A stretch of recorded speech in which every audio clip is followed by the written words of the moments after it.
Ontario மாகாண சபையில் bill 60 எனப்படும் புதிய சட்டமூலம் ஒன்று நிறைவேற்றப்பட்டிருக்கிறது. இந்த சட்டமூலமானது விரைவுபடுத்தவும் தாமதங்களை தடுக்கவும் உதவும் வகையில் கொண்டுவரப்பட்டிருப்பதாக சொல்லப்பட்டிருக்கிறது. ஒன்டாரியோவில் காணப்படும் வீடமைப்பு நெருக்கடிக்கான தீர்வினை இந்த சட்ட நிறைவேற்றத்தின் மூலம் நடைமுறைப்படுத்தலாம் என ஒன்டாரியோ மாகாண அரசாங்கம் நம்பிக்கை வெளியிட்டிருக்கிறது.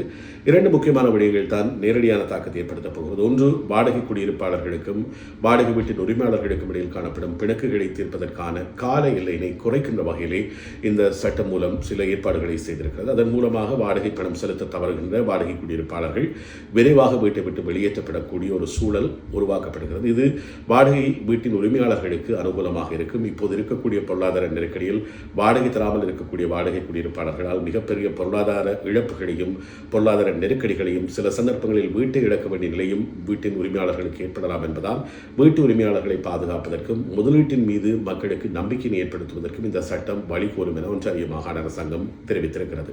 மறுபுறம் வாடகை பணம் செலுத்த முடியாத ஒரு இக்கட்டான நிலையில் இருக்கக்கூடியவர்கள், துரதிருஷ்டவசமாக சில காலங்களுக்கு வாடகை பணத்தை செலுத்த முடியாமல் இருக்கக்கூடியவர்களையும் இது வீடற்றவர்களாக்கி வெளியேற்றிவிடும். இதனால் பலர் வீடற்ற நிலைக்கு தள்ளப்படுவார்கள். இதனால் மிகப்பெரிய அளவிலான நெருக்கடிக்கு தள்ளப்படக்கூடிய நிலை ஏற்படும் என்று வாடகை குடியிருப்பாளர்களின் உரிமைக்கான அமைப்புகள் தெரிவித்திருக்கின்றன. வாடகை பணம் செலுத்த முடியாதவர்கள் உடனடியாக வெளியேற்றப்படுகின்ற போது அவர்களுடைய எண்ணிக்கை கணிசமாக அதிகரிக்கும் அல்லது அவர்கள் வீட்டை பெற்றுக்கொள்வது மிகச் சிரமத்திற்குள்ளாகும். அதுவும் இப்போது குளிர்காலத்திலே இவ்வாறான ஒரு சட்டம் கொண்டுவரப்பட்டு அது உடனடியாக நடைமுறைப்படுத்தப்படுமாக இருந்தால் அது இன்னமும் பாதிப்புகளை ஏற்படுத்தும் என்கின்ற ஒரு விடயமும் சொல்லப்பட்டிருக்கிறது. மறுபுறம் நகர சபைகளுக்கு ஏற்கனவே இருக்கின்ற சில அதிகாரங்களை அல்லது அவர்களுக்கு இருக்கின்ற சில கட்டுப்பாடுகளை நீக்கி அவர்களுடைய அதிகார எல்லைகளை பறித்து அவர்களை விரைவான கட்டுமானங்களை நோக்கி அழுத்தம் கொடுக்கின்ற வகையில் இந்த சட்டம் மூலம் கொண்டு வரப்பட்டிருக்கிறது. இதன் மூலம் விரைவான கட்டுமானத்தை ஏற்படுத்தலாம். அதன் மூலம் வீட்டு பிரச்சனைகளுக்கு தீர்வை காணலாம். அதிகளவான வீடுகள் உருவாக்கப்படுகின்ற போது வீடுத்தவர்களின் நிலையில்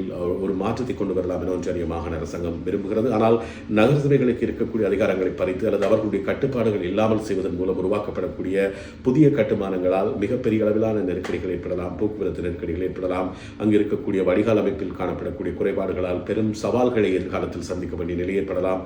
நீர்வளங்களில் பிரச்சனைகள் வரலாம். எனவே இவற்றை கருத்தில் கொண்டுதான் நகர சபைகள் சில தாமதப்படுத்தல்களை மேற்கொள்கின்றன.